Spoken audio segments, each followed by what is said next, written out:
I'm an alcoholic. My name's Mike Burns. And I'll tell you, I was thinking about it on the way up here. You know, I've never been so honored to be asked to be a substitute speaker at a group's anniversary. I'll tell you, I wasn't the first choice, y'all. But it is. It's awesome to be here, and I want to thank Wallace, you know, for the opportunity and for offering the room. You know, it's just it's good to know. I didn't want to put him out in the street, you know, so we can go back home tonight. But it's an honor and a privilege to be here, and I got a lot of heroes in this room right here. A lot of people I love and respect, and that I've known most of my sobriety.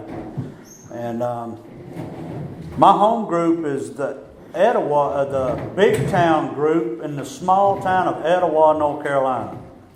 And I always say the population of Etowah is about 49. We got about 48 home group members over there.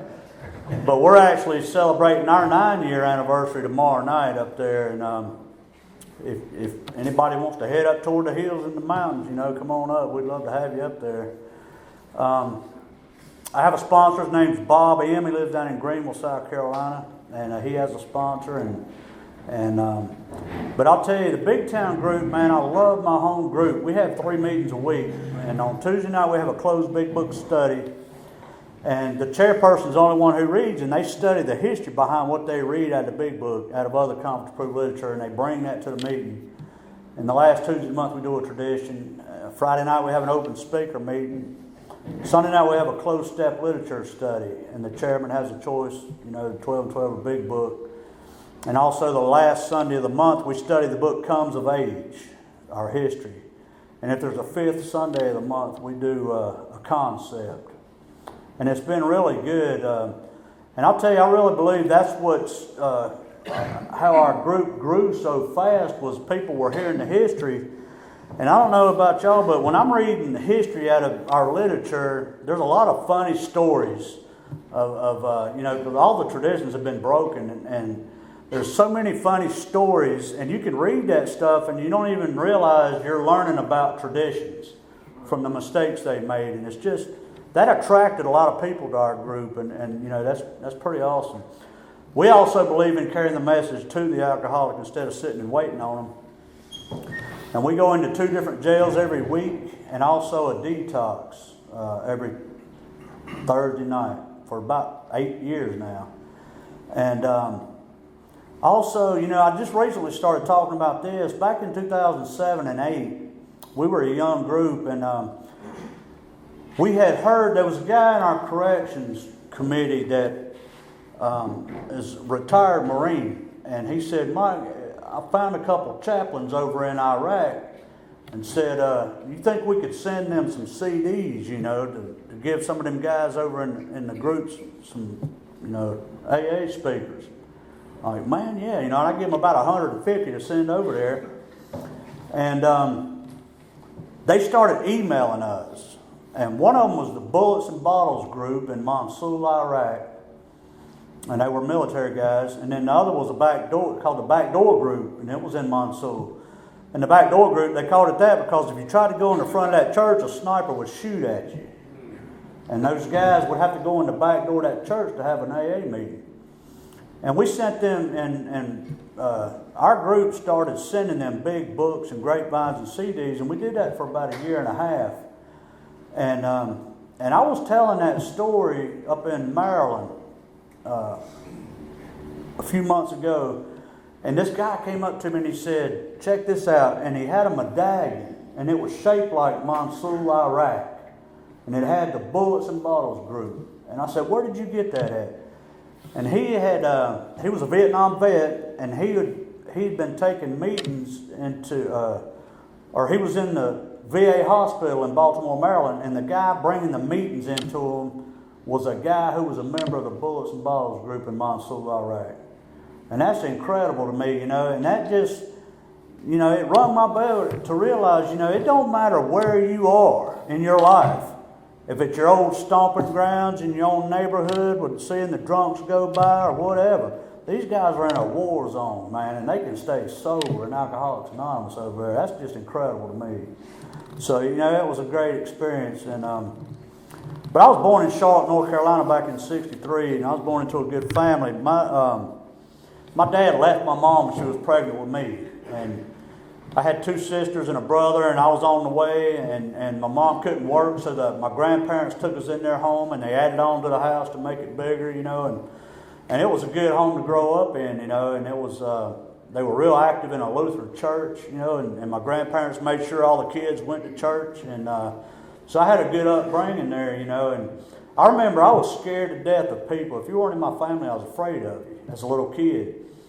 And even going into that church, that I grew up in, I was afraid of those people, I never had any self-esteem. I was always just scared. And I remember, I always say, maybe if when I went into that church when I was a little kid, if they would have appointed me a sponsor to kind of guide me and let me know what we're supposed to be doing in there, maybe my life would have turned out different, but it didn't. And I'm kind of glad it didn't. But, I wasn't really enthused about church, It was a good place for me to go take a nap on my grandma's lap on Sunday mornings, that was my attitude. And but I didn't learn a whole lot there. And I remember at 12 years old, the first time I got drunk, we were camping out in the backyard with some friends, and their older brother was having a keg party, and they weren't old enough to drink liquor yet, so they were bringing the liquor out in the backyard where we were. And I guess they thought it'd be funny to see their little brothers get drink some liquor and see their friends get drunk. And so we started drinking liquor and chasing it with draft beer. And they'd take a drink and throw it up, and I'd take a drink and throw it up. And we'd do it a couple times, and finally they held it down, and I knew I was going to have to hold it down if I was going to fit in with these guys. And I held enough down to feel the effects produced by alcohol. And what it did for me was it took that fear away. And it gave me some self-esteem, I was like fearless after that. I found out real quick when I started drinking, man, I could go places I normally can't go. I could be around people I normally can't be around and do things I normally can't do. Why wouldn't he drink? I drank every chance I got. And in Charlotte, where I grew up at near the railroad tracks, it was easy to get something to drink. 12, 13 years old, we'd walk the railroad tracks to school in the morning. We'd pitch our lunch money in and get them winos to get us something to drink. We were drinking Mad Dog 2020, Night Train, all that good stuff on the way to school in the morning. A lot of times we'd overshoot the mark, and we wouldn't go to school, And so I quit going to school on a regular basis in the 6th grade, I didn't get no education. I was a blackout drinker, And I was kind of like the guy in the chapter to the agnostics. It talks about we neatly evaded and entirely ignored God. And when I started drinking, I started evading God. I started slipping away. When my grandparents would take me to church, I'd slip out the back door and I'd go up to the park. And I started evading that stuff. And I remember by the time I was 15, I drank every single day. And I entirely ignored God.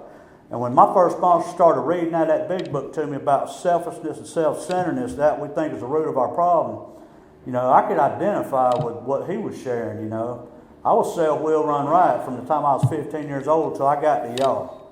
I pretty much made all the decisions in my life that places me in a position to be hurt, like our book talks about. And I run my life into the ground. But I was a blackout drinker. I'd come to in places I never dreamed I'd come to. I went to a New Year's Eve party 2 blocks from my mama's house in Charlotte, North Carolina. I came to in Daytona Beach, Florida. I don't know how I got there, I stayed on the streets of Florida for 3 weeks and got locked up my first time in Lakeland, Florida. And they put me in a little juvenile prison for about 3 days, and they sent me back to Charlotte, North Carolina on probation. Got back, my mama said, "You need to turn yourself in." I said, "For what?" And me and a buddy of mine had robbed a little old lady in the neighborhood park. And I don't remember doing that. So early on in my drinking, it should have told me, drinking's not good for you. You get in trouble. But see, the consequences of my drinking didn't matter to me because of what alcohol did for me. I had to drink it to be able to socialize, to get out and, go places I normally can't go and do things I normally can't do. So the consequences of my drinking didn't matter to me, I went through school. I hated going to school. I made D's and F's all the way through junior high school. I don't know why they passed me every year. I guess they want to get rid of me. They sent me to the 10th grade. The only thing I remember about the 10th grade is it was the funnest 3 years of my life, I just go in the front door and head out the back, and go drink. And my mama, I was breaking all her rules, and she said, "If you're not going to school, you need to go to work." So I quit school and went to work, went to work doing carpenter work. Found out them guys drank on the job, you know. And it was in my mind, you know, every job I ever get, I'm going to find one I can drink on, you know. And I went to work with a couple guys, well, it was a whole family of guys from North Wilkesboro, a bunch of hillbillies that were framing apartment complexes in Charlotte. And I went to work with them guys, and they drank all day long, you know, and I liked that. And most jobs would last me about a year. I had a few jobs for a year and a half, but, you know, I'd always quit before I got fired, or I'd get fired, or I just got tired of it and just wouldn't go back, or whatever it was. And I didn't keep jobs long. And I remember when I was 21 years old, I got my driver's license for the first time. And I remember I wanted to find a job where I could drive one of their vehicles, because all my money went on drinking. And I found a job installing cable TV for a contracting company in Charlotte. And I don't know about y'all, but whenever I didn't feel comfortable staying somewhere, I'd move on. You know, and I've stayed on the streets a few times in Charlotte. And at this time, I went back to my mama's house, and I remember I hated living by her rules. And this company, they gave me a big long van to work out of. And I felt comfortable in that van, so I packed my clothes up and moved in that van, you know. They let me take it home. They gave me a gas card. I had all the gas I needed, you know. And I'd pull that thing down on dead-end roads, or down at the bottom of my neighborhood, there was a patch of woods on the creek bank down there, and I'd drive that van down through the woods on that creek bank where all the drunks would hang out. And a lot of times, if you're familiar with Charlotte, down on Highway 16, there was a bar out there called Hubie's Bubble Up. It was an old biker bar out there on the river. And I stayed many nights out there in Parker Lot out there in that van. And I remember I was down on that creek bank one night, and there was a girl walked up, and she didn't like where she was living, so I let her move in with me, you know.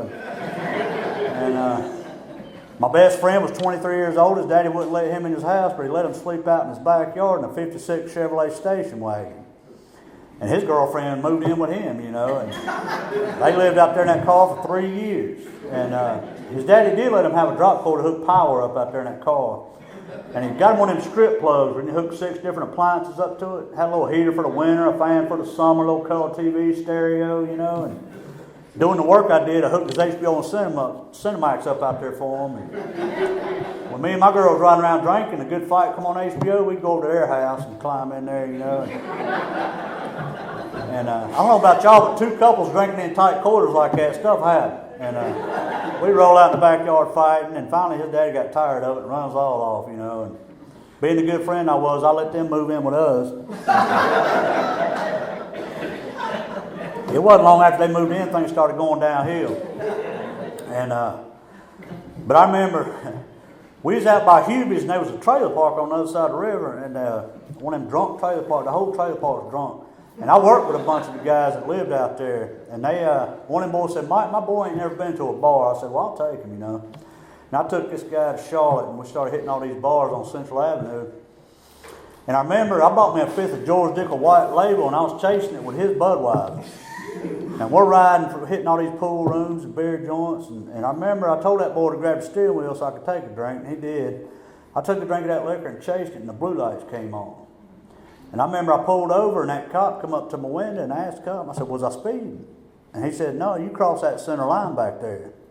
I just leaned back and said, well, you don't talk to the boy over here. He was steering, you know. And he didn't think it was funny. He drug me out by the hair of the head and locked me up. He didn't give me no roadside test or nothing. And impounded our home, you know. By this time, I've been locked up so much in Charlotte, I could get out on bond on credit. I had a bondsman that would get me out on credit, meet me at the bank on Fridays, you know. And that Blue came and got me out of jail, and I walked the streets of Charlotte, and they told me that van was going to be down on Davidson Street, which is a pretty rough area.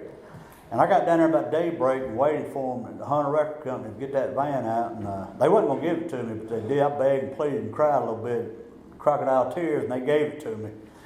And I went to work the next day, you know, another day. And then the very next weekend, I got another DWI in that van. They impounded our home again, you know. It just kept getting worse. About 2 months after that, I'm still working for these people. I don't have no license. I'm driving their vehicle, drinking every day. And we got a larceny charge in that van. You can't outrun the Mecklenburg County cops in a Cablevision van. 3 o'clock in the morning, they'll get you, you know. And it just kept getting worse, and I quit that job. And I remember they asked me, why you quit? And I said, man, it costs too much money to work for you people, you know. And so I found out real quick, when you don't have a car or a job, your girlfriend will leave, and she left. And I just started hanging out in these bars, and I found out real quick, you know, I always had a job. you know, they didn't last long, but I always had a paycheck on Friday night, and I might be broke on Saturday morning, but when I went to the bar Friday night, I had some money. And I went in there and I'd get a couple guys and I'd say, you know, I'd buy them a few beers, and I'd say, let's get a half a gallon of liquor to go over to your house. And I'd get in your house, and I'd stay as long as I could. Sometimes it might be 2 weeks, 2 months, and I stayed somewhere about 6 months one time. They'd run me off. I'd go back down to the bar and do it again, you know. And I just used people like that. I was in a bar one night, and this girl came in, and she said, aren't you Bobby's brother? And I said, yeah. Hadn't seen my brother in about 5 years, and she took me over into North Charlotte. We pulled up in this driveway, and there's 30 Harley-Davidson motorcycles out in the yard. I went in this house, and them bikers had guns strapped on their sides, and they're drinking liquor out of the bottle, and I felt comfortable. And I just stayed there, you know. Come to find out, my brother was the president of a club down there in Charlotte. And I went to work with a couple of them guys doing brick work. And I remember we came home one night, and I think it was me and Toad and Snake was sitting there drinking a half gallon of Jim Beam, and down the hallway, the bathroom door opened up, and out stepped this beautiful Micmac Indian. She had hair down to her belt, I had hair down to my belt. She had more tattoos than I got, and that impressed me. I got a whole bunch of them. And I remember when I came to the next day, she was gone. And I was hoping she would have still been there, but she was gone. About a month after that, I was in a bar down on Central Avenue, and she walked in that bar with this young guy. And she came straight to me. She said, Mike, I'm taking you home with me tonight. I said, all right. I was pretty easy when I was drunk. And she took me out on Old Concord Road. If anybody knows these places in Charlotte, you know how rough they are. And Old Concord, they had a trailer park out there called the Evergreen Trailer Park. They should have condemned that thing back in the 50s. And we went in there, and she lived in the smallest trailer in this place. And in the blocks in the back of the trailer was sinking. So you went in the front door drunk, you went straight to the back wall, you know. And we got in there with a fifth of Jim Beam, and I remember the wind started blowing so hard, I thought it was going to blow the trailer over, you know. But when we passed out, we came to the next day, and we went outside that trailer. There was pine trees laying through trailers. We didn't know what happened. Went and knocked on the neighbor's door and found out Hurricane Hugo hit that night. We couldn't even drive out of the trailer park, you know. So I just stayed there with a woman of my dreams, you know. And we ended up became best drinking buddies. And me and that we ended up getting married in a beer joint down in Charleston, South Carolina. Her sister married us. And people used to say, y'all ain't really married. And I knew we were because I had to pay for the divorce. But we stayed drunk. And you can't make this stuff up.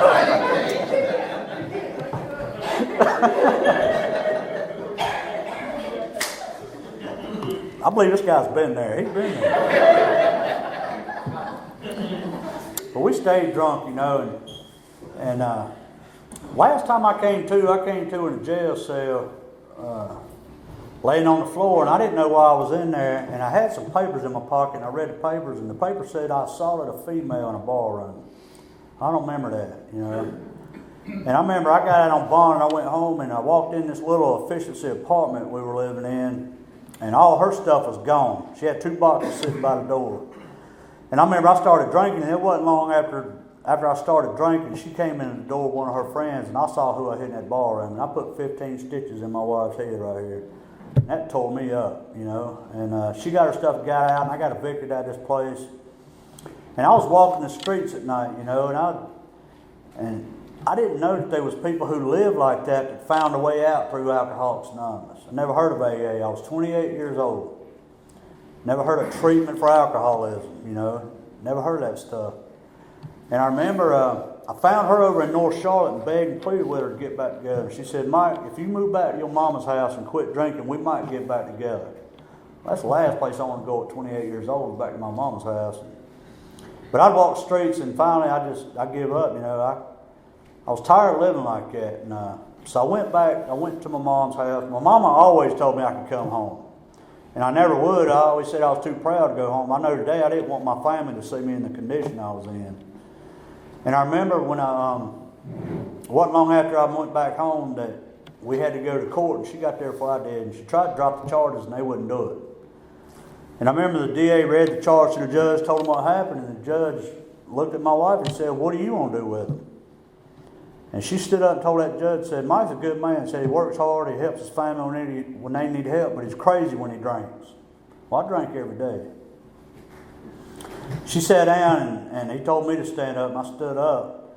And what I heard him say was, 2 years in the penitentiary or AA? Well, you ain't got to be the head cashier at Walmart to figure out the better deal, right? I don't know what AA is, but I know it ain't prison, so I'll take the AA. He gave me a 2-year sentence, suspended with 2 years supervised probation, sent me to treatment and to go to AA, you know. And I remember I went over to this treatment center and I took their test and I got one of them wrong, and they told me I was an alcoholic, and that's the way I felt. And so they said, you need to come into treatment. I said, well, no, I need to go to work. And so they gave me outpatient treatment, you know. And, you know, I bring that up because thank God it was a treatment center that took us to AA, you know. And there's a lot of them that don't do that. This one did, and they took us to the Hawthorne group in Charlotte on a Tuesday night. And I remember walking in this meeting, and the first two people I see sitting over here at this table was my junior high school principal sitting beside my Sunday school teacher. And that Sunday school teacher's daughter was the one who lived in that van with me, and I was kind of worried about him, you know. But I remember standing in the doorway of that meeting and judging everybody in AA, you know. I could put my hair in my back pocket. I had my teeth kicked out fighting. I'm covered up in tattoos, and everybody was all shined up and clean looking, you know. And I just didn't feel like I belonged there, you know. And so, but I'd win, and I didn't want to drink anymore at that time. And so I'd go to the meetings, and me and my wife ended up getting back together. And I remember we got new jobs, and I'd come home from work and I'd get cleaned up, and she'd be getting ready to go to work, and we'd just argue the whole time. We found out real quick when we don't drink, we don't like each other. And she'd go to work at night, and I'd sit there all cleaned up, and I'd think, what do you do when you don't drink? And I couldn't answer that question. So I'd go to AA, you know. I didn't like going, but I'd go because I didn't know what else to do. I knew if I went down to these places where my old drinking buddies was at, I'd probably drink again. I didn't want to drink. And so I heard somebody in AA say, just don't drink, go to meetings. So that's all I did. You know, I didn't know that that's untreated alcoholism. Just going to meetings and not drinking, that's not taking care of the illness. And but that's all I did. And you can do that for a while, and your life can get better. Mine did. You know, me and my wife got back together. We both got new jobs. I got my driver's license back after 6 years without them. Got me a van, started paying me insurance. Got us a new apartment, started buying furniture out of the store, instead of getting off the side of the road somewhere. Things was looking good after 8 months. And I was at work one day and I thought, you ain't had a drink in 8 months. You can drink a couple of beers. And my wife said if I ever drink again, we'd split up. So I went home, started an argument, packed my clothes up and left. Went over to the old Charlotte Coliseum Motel, got me a 12-pack of Bud and locked the doors and started drinking them beers. And I don't know about y'all, but when I get a buzz, there's always something better happen across town. And I took off across town. And I remember I walked in this bar room, and the bartender seen me come in the door. He was pouring a double shot of tequila. And when I got over to him, he was putting Tabasco sauce in that drink. I knew that was my drink. And he said, Mike, where you been? I said, man, I've been sober in AA for 8 months. He said, boy, you need this. And I turned that up and said, give me another one. Well, I don't remember leaving that bar. I blacked out in there. I came to the next day in the bathroom floor of that hotel room, sick as I ever been. And I remember I climbed up on the sink and looked in the mirror, and I hated everything I seen in that mirror. I didn't like me, and I didn't want to live like that.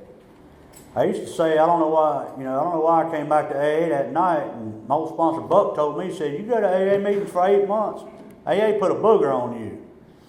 And if you're here tonight, if you're planning on drinking some more, man, you've been boogered up, it ain't no fun no more, you know. I mean, you see, we've been where you've been, and there's a way out if you want it.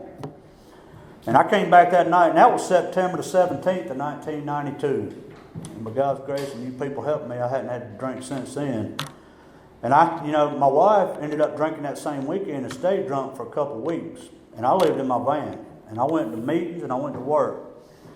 And I remember 2 weeks later, she called me at work and wanted me to come back home, and I went back one more time. And for the next 11 months, I just didn't drink and went to meetings. That's all. You know, I knew in my mind, I was convinced that I couldn't drink a few beers. I was convinced of that first step.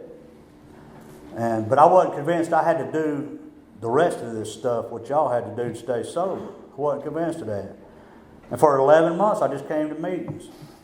And I kept getting sicker and sicker, and I was miserable. Me and her didn't get along. We hated each other. And I remember at 11 months without a drink, I was at the Plaza group in Charlotte, and I was sitting there. The room is slammed full of people, and I felt like I was all by myself. Couldn't imagine living the rest of my life not drinking. I know they said we do this one day at a time. They just fooling you, man. They talking about the rest of your life, and that was what was in my mind. But thank God I remember the last time I did drink. The way I felt when I came to on that floor, I knew I didn't want to drink no more. I really believe that at 11 months without a drink, I was standing at that turning point, like somebody read in How It Works. I knew I was going to have to ask for help if I was going to stay sober. That's one thing I never did, was ask anybody in AA for help. And so at 11 months sober, my wife told me she was drinking again. And I left. I packed my clothes up and got out. Never went back. And I started going to a lot more meetings. And I was going to a group called Late Night East Side. They'd been on Friday, Saturday night at 10 o'clock. And I'd go in there, and there was probably 70, 80 people in that meeting on Friday and Saturday night. A lot of young people in there, anywhere from 20 to 35 years old. And they took meetings all over Charlotte. They run in packs, men and women. They'd go to the detox or the mental health or the prison out there at Camp Green. And they would tell me, say, Mike, if you go where we go and do what we do, you don't ever have to drink again. And they said, even better than that, you don't ever have to be alone again. And they hooked me, and they reeled me in. And I joined that group. And I got a sponsor in that group. And I started doing a lot of stuff. I remember the first week I joined that group, they said, my sponsor told me, said, get over here early Friday night. We're having a group conscious meeting. I didn't know what that was, so I showed up early. And I went in there, and they didn't ask me if I wanted to do anything. They told me, you're going to make coffee on Friday and chair the meeting on Saturday. And I said, well, somebody showed me how. I'll do it, And, thank God for AA and the people who stay here, because ever since then, I've always had a service position from that day until this one. And I've always had somebody here to show me how, And I really think that I should be responsible for the next guy who wants to know how to be able to show him, And so, but I joined that group, and I got in there, and I remember my first sponsor told me, he said, read the first 164 pages. And I couldn't read too good, and I started reading it, and I remember I got done with it, and I went and I was excited. What do you do now? He said, read it again, and I read it again, and he told me to meet him over at this church early where our group met on a Friday night. And I went over there early, and we went over the first 3 steps. And I remember the first 2 steps, he said, these 2 steps right here, all you have to be is convinced of them. The first step being convinced that you're powerless over alcohol and your life's unmanageable, that you can't manage your own life. And he started reading out of the doctor's opinion, where it talks about once an alcoholic puts any amount of alcohol into a system, it sets off a phenomenon of craving, which don't happen to normal people who drink. It only happens to alcoholics. And over on page 30, he talked about, we had to concede to our innermost selves that we were alcoholic. But there can't be any kind of reservations that somehow, someday, you're going to be able to drink like you see normal people drink. Those thoughts have to be smashed, And he said, if they're not, you're going to drink again.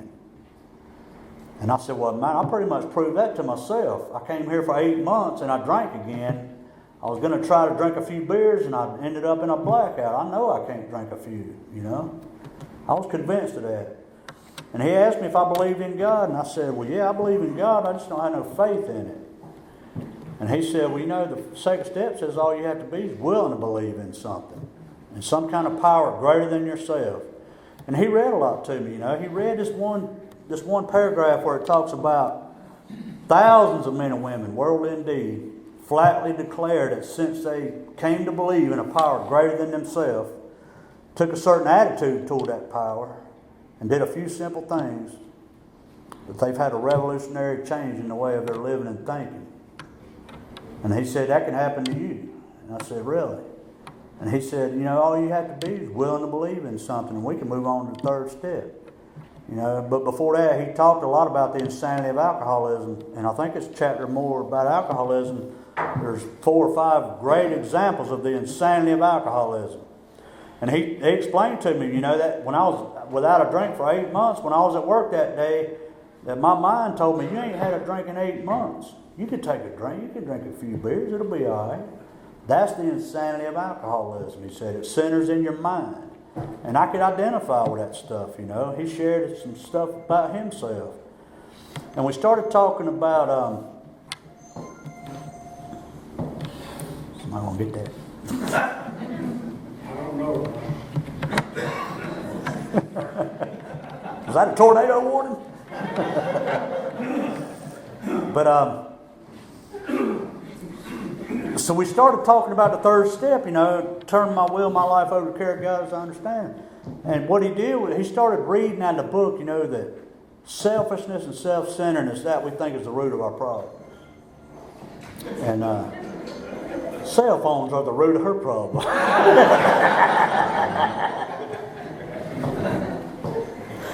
Oh. And, he read in there that any life run on self-will can hardly be a success, And he started, and he shared a lot of his experience. He read that one line that, there's been times in our past where we made decisions based on self that places us in a position to be hurt. When he read that, man, I automatically identified with that, I've been running my whole life since I was 15 years old until I got to y'all. And I didn't do too good a job of it, And so, I was identifying. Now, I asked him, I said, what's God's will for me? He said, well, when you make a decision to do something, do the opposite. Because you make bad decisions. I was like, all right.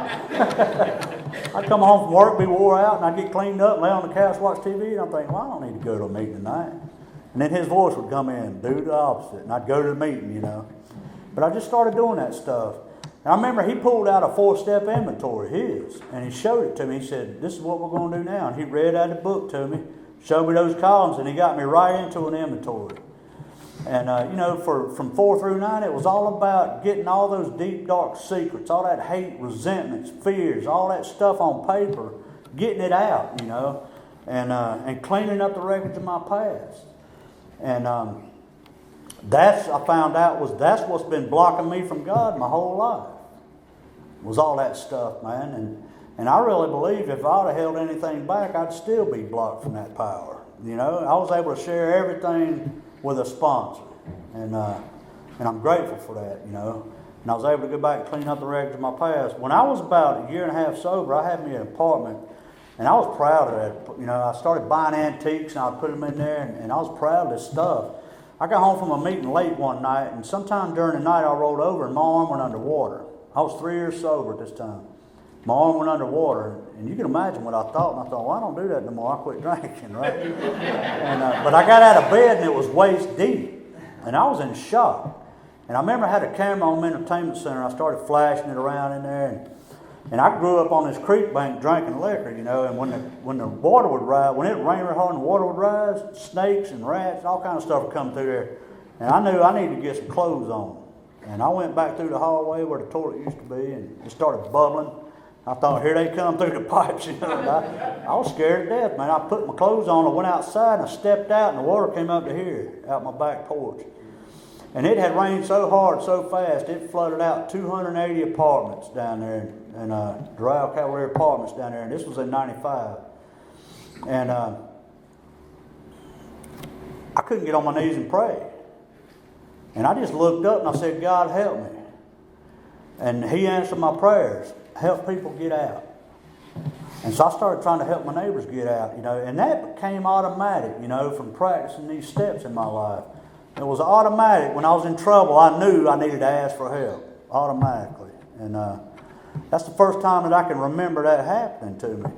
And I started helping my neighbors get out, and finally the rescue people made me get out, and I called my first sponsor, and AA showed up at 6:30 on a Sunday morning.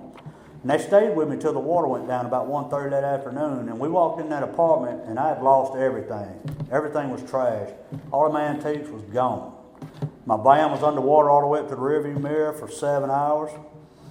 And I remember I went back in that bedroom with that first sponsor and another friend of mine, and we were sitting there or standing there talking, and that guy, he grabbed me around the neck and helped me. He said, Mike, cry if you need to. And he cried with me. Because I was proud of that stuff. I've never owned anything my whole life. He told me something I thought was pretty crazy. He said, Mike, maybe God wants you to have better stuff. Well, I wasn't feeling it, man.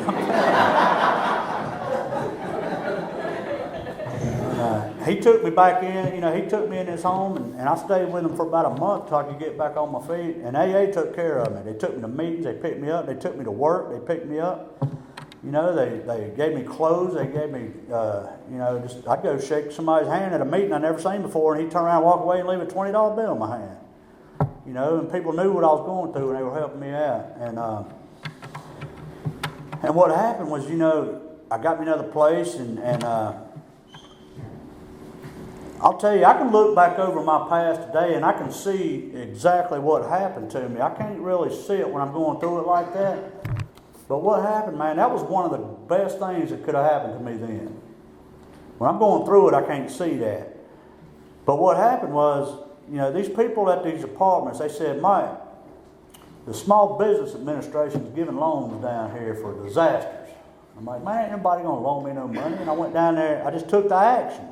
I went down there and filled out some paperwork, and next thing you know, the government shuts down in 1995. The day before they shut down, they sent me a check to replace all my stuff. And I went and I opened up my first checking account ever. I used the starter checks. I went in a furniture store with starter checks and wrote them a check for $1,500 and bought me some new furniture on the starter check. I spent every bit of them starter checks that first night I had them. And replaced all that stuff with better stuff, you know. And what happened was that disaster loan, it was 4% interest. It was $66 a month for 9 years. I can panhandle that. And what happened was that right there, that was the first payment I made every month. I started building my credit. I didn't know nothing about that. But that was one of the best things that could have happened to me, you know. I built my credit like that. I told these guys moving down there in the apartments after they rebuilt them, I said, man, get flood insurance. And they didn't. And 2 years later, those same apartments flooded out. And I remember I got home from work and I had a message to call this guy, and I called him. And he was getting ready to walk into his apartment right after the water went down. This is 2 years later. And he walked in the door and he said, oh my God, Mike, I've lost everything. And I knew exactly how that guy felt. And I was able to share my experience with him, all the people who would help him, you know. I was able to share something with him he probably thought was pretty crazy. I said, hey man, maybe God wants you to have better stuff too. And it was like, you know, that was 2 years later and I still learned lessons from it. You know, it don't matter what we go through. I know today, like our book says in the third step, if I stay close to Him and perform His work well, He'll provide for me. If I continue to do what I believe God's will is for me to do, continue to do this work and practice these principles in my life, there's no doubt in my mind I'm going to be provided for. And it's been proven to me over and over and over again. And when it's proven, that just builds my faith more and more and more. You know, I didn't have a spiritual awakening as a result of these steps and, you know, just come to these meetings and say, yeah, I believe. I am totally aware that God is working in my life. I'm aware of that, you know. I could never say that before. And, you know, I remember back, you know, I was about 3 years sober. And I was running with Buck Melton. About a year and a half sober, I started running with Buck. About 3 years sober, I asked him to be my sponsor, and he took me back through the steps again. And I went everywhere that man and his wife went for the next 8.5 years. We went to meetings every day. We left his house promptly at 6, and if they weren't there, we'd leave them, you know. And we were somewhere every night of the week for a long time. And I remember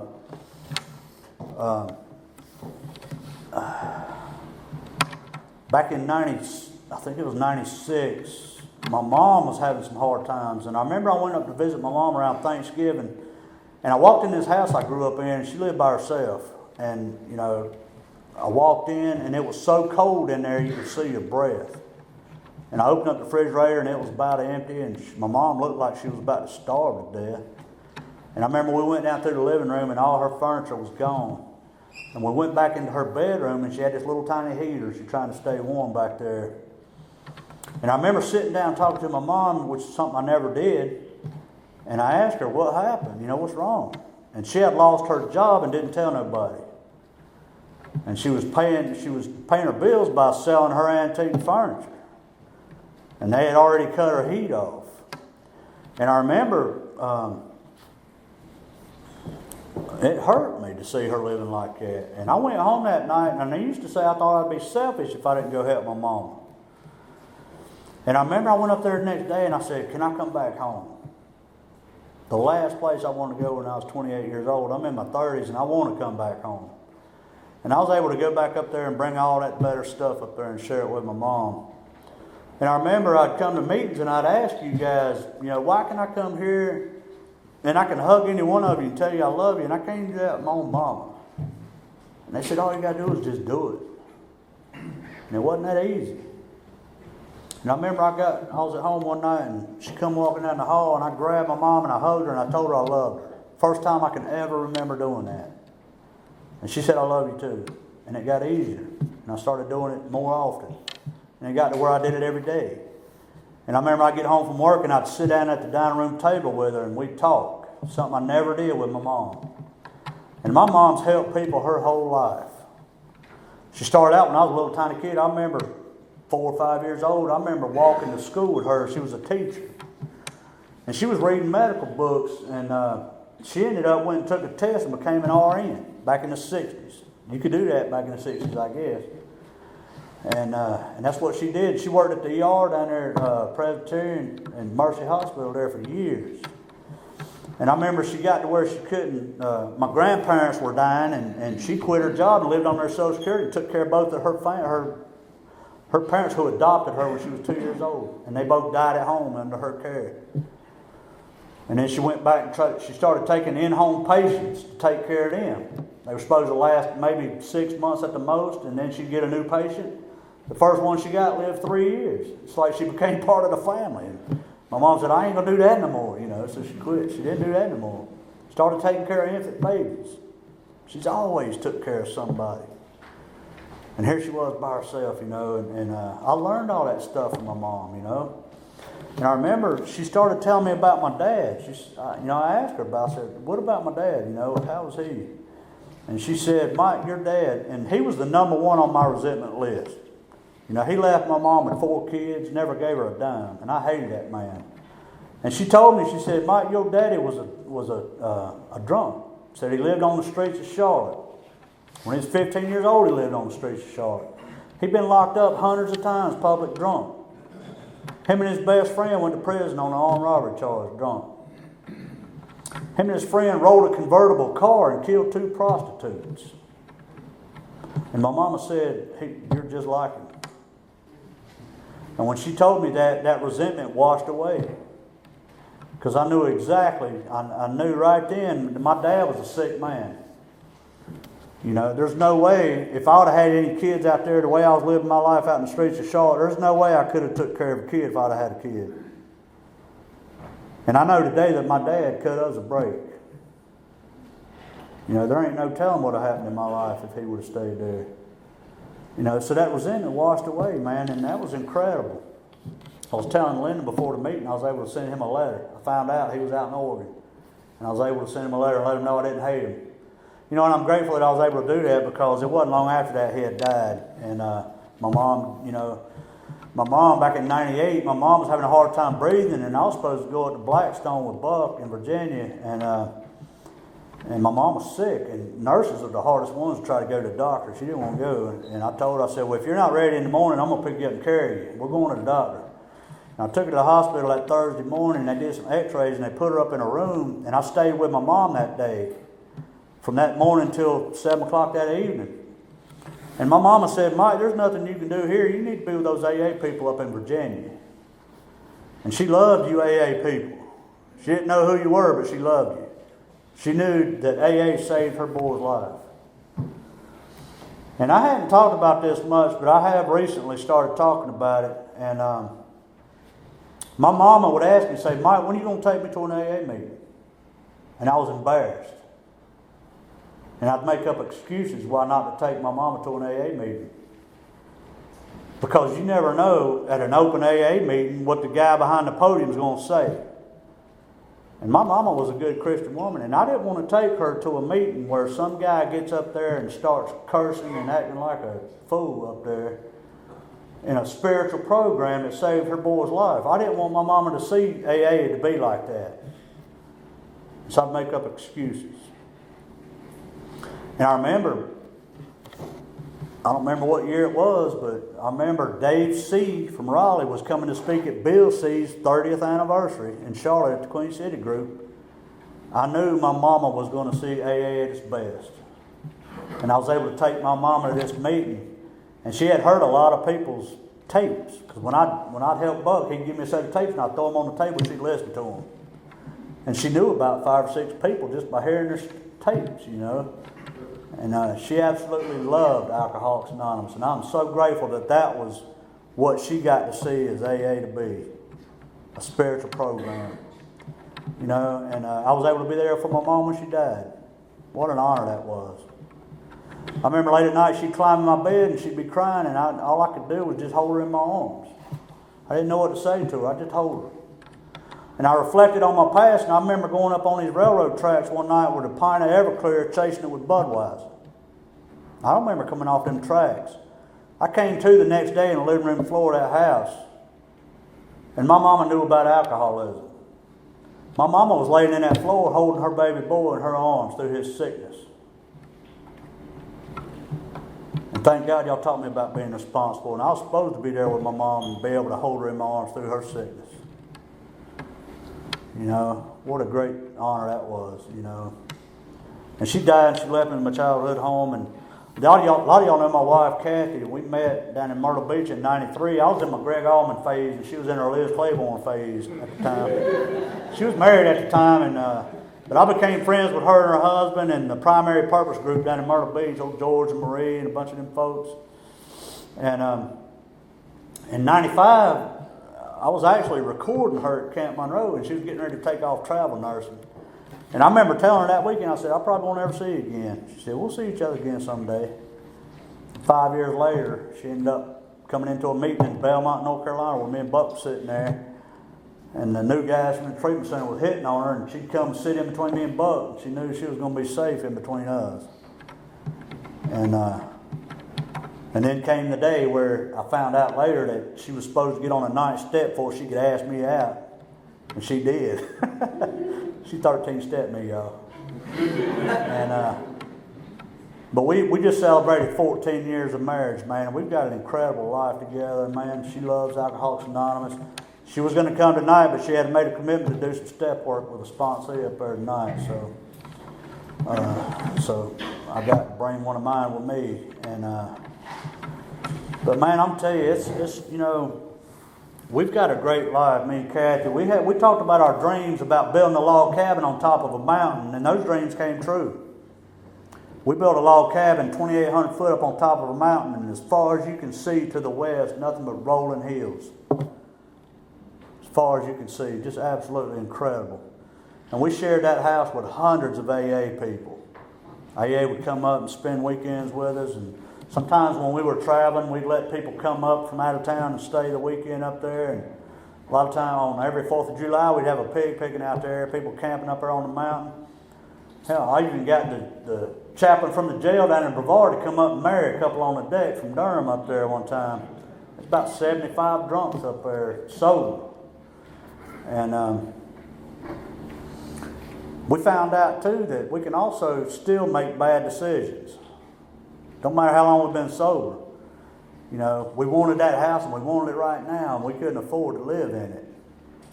And so we struggled, and we struggled, and we lived in that house for 3 years. We'd get close to breaking even, and then we'd go back down, and we'd struggle. And finally, we'd just give up. We surrendered the house. We'd come off the mountain and went into foreclosure. And people would say, man, we're sorry y'all lost your house. I'm like, we didn't lose it. It's still up on that hill up there. We just don't live in it no more. You know, and what a freedom it was just to let it go, you know. People said, y'all need to file bankruptcy. We went and talked to some lawyers, and we went in there and we talked to them, and we ended up stepping out the door, and we started talking, and we thought, it's not our money. It's not our money. We need to pay these people back. We're not filing bankruptcy. And so that's what we did. You know, we pay back everybody but one person. We're making payments right now. You know, we still are. We will be for a long time. But, you know, we feel like we're being responsible. You know, that's what we feel like we need to do. And we feel good about that. You know, and that was at 15 years sober, and I still am having new awakenings. There's one of my favorite reads is in, as Bill sees it, it's on page 8. It's called A New Life. And it talks about the awakening must continue, that we have many awakenings. That was a new awakening to me at 15 years sober. You know, and what happened was, we surrendered the house, we were free of that. And my whole new way of thinking was that if I've got to struggle to get something I really want, or if I get something I really want and I have to struggle to keep it, maybe it's God's will I don't have it, and just move on. And I'm going to tell you, since then, that's happened a few times. And life is so much easier when I just surrender and move on. It ain't God's will for me, and just move on.